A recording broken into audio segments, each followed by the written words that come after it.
Hi guys, welcome to our channel mister సిసింది. Big Boss Telugu season 9 నుంచి breaking update అయితే వచ్చేసింది. ఈ వారం ఎవరు ఎలిమినేట్ అవుతారు అని అందరూ కూడా ఈ వారం నామినేషన్స్ ముగిసిన సమయం నుంచి ఆతృతగా ఎదురు చూస్తున్నారు. ఎందుకంటే ఇది 13వ వారం. అలాగే 6 మంది నామినేషన్స్లో ఉంటే 6 మంది కూడా స్ట్రాంగ్ కంటెస్టెంట్ అవ్వడంతో ఎవరు ఎలిమినేట్ అవుతారా అని అందరూ చాలా ఆసక్తిగా ఎదురు చూశారనే చెప్పవచ్చు.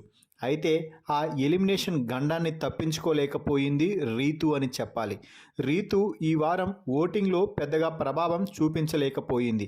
టాస్క్లో ప్రభావం చూపించినా కూడా బర్నీతో ఆడిన టాస్క్లో ఎక్కువగా నెగిటివిటీ రావడంతో రీతుకి ఓటింగ్ దారుణంగా పడిపోవడంతో చివరికి ఊహించని షాకింగ్ ఎలిమినేషన్ అయితే చేసేశాడు బిగ్ బాస్. రీతు నార్మల్గా అయితే ఎప్పుడో ఎలిమినేట్ అయ్యేది, కానీ ప్రతి వారం కూడా క్యాప్టెన్నో ఏదో ఒకటి చేసి ఏదో ఒక విధంగా నామినేషన్స్లోకి రాకుండా ఉండేది. అలాగే డెమాన్ పవన్ అలాగే రీతు ఇద్దరు ఒకేసారి నామినేషన్స్లోకి వచ్చిన సందర్భాలు కూడా చాలా తక్కువ అవ్వడంతో ఇద్దరి ఫ్యాన్స్ ఇద్దరిని కూడా సేవ్ చేసుకుంటూ వచ్చారు.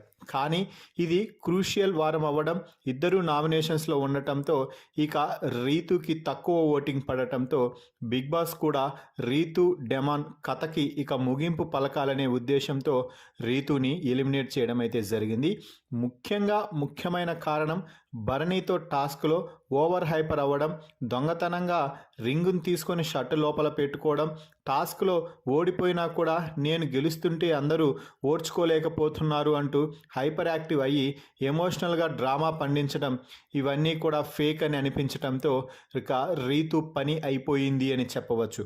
మరి రీతుని ఊహించని విధంగా షాకింగ్ ఎలిమినేషన్ చేసి బిగ్ బాస్ హౌస్ నుంచి బయటకు పంపించడంపై మీ అభిప్రాయాన్ని కామెంట్స్ రూపంలో తెలపండి.